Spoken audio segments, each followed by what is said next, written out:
Robin Padilla, may inamin kay Mariel, tungkol sa bago nitong babae. Sina Mariel Rodriguez at Robin Padilla, ay mahigit 14 years ng mag-asawa, at biniyayaan sila ng dalawang anak na babae, na sina Maria Isabela at Maria Gabriela. Sa isang interview, inamin ni Mariel, na nag-aaway din silang mag-asawa, at normal lang naman yun. Mayroon talagang may hindi pagkakaintindihan, pero naaayos naman raw agad. Pero halos ikamatay ni Mariel, ang ipinagtapat sa kanya ni Robin nitong nagdaang mga araw. Ani Mariel, halos mamatay na raw sa selos at matinding kaba si Mariel Rodriguez, dahil sa naging usapan nila ng asawang si Senador Robin Padilla. Ipinakita kasi ng TV host at content creator, ang pag-amin daw sa kanya ni Robin na may bago na itong kinahuhumalingang babae.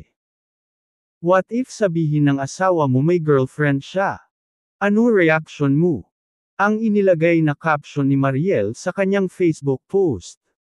Makikita rito ang screenshot ng naging convo nila ng asawang senador, sa pamamagitan ng private message. Sabi ni Robin, may gusto siyang aminin na talaga namang ikinabahala ng bonggang-bongga ni Mariel.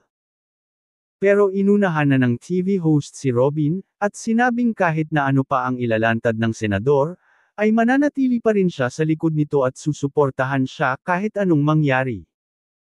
Ani Mariel, babe kung ano man yan, alam mo na ako ay lagi nasa likod mo. Anong nangyayari? Ang sumunod na tanong ng TV host.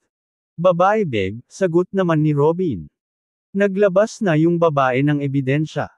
Batid na ng buong mundo, ang sepa ng aktor. Sagot ni Mariel, ha? Hindi ko maintindihan. Ang alam ko lang ang sabi ni Mariel na tinakpan ng malaking heart sticker ang pangalan ng taong tinutukoy. Kasunod nito, sinabi nga ni Robin Padilla na may bagong girlfriend na siya. At yan ay walang iba kundi ang award-winning international singer na si Taylor Swift.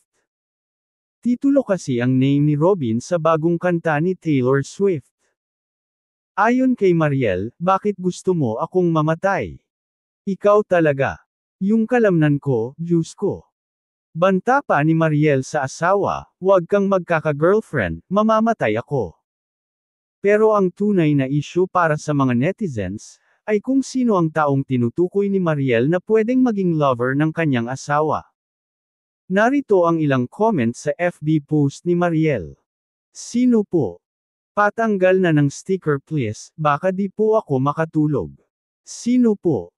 Paki-reveal na para machismis ko na dito sa amin. Tagal ko nang nagkukulong sa bahay namin. Meron talaga kasi, ayaw lang sabihin ni Mariel kung sino yung babae na yon.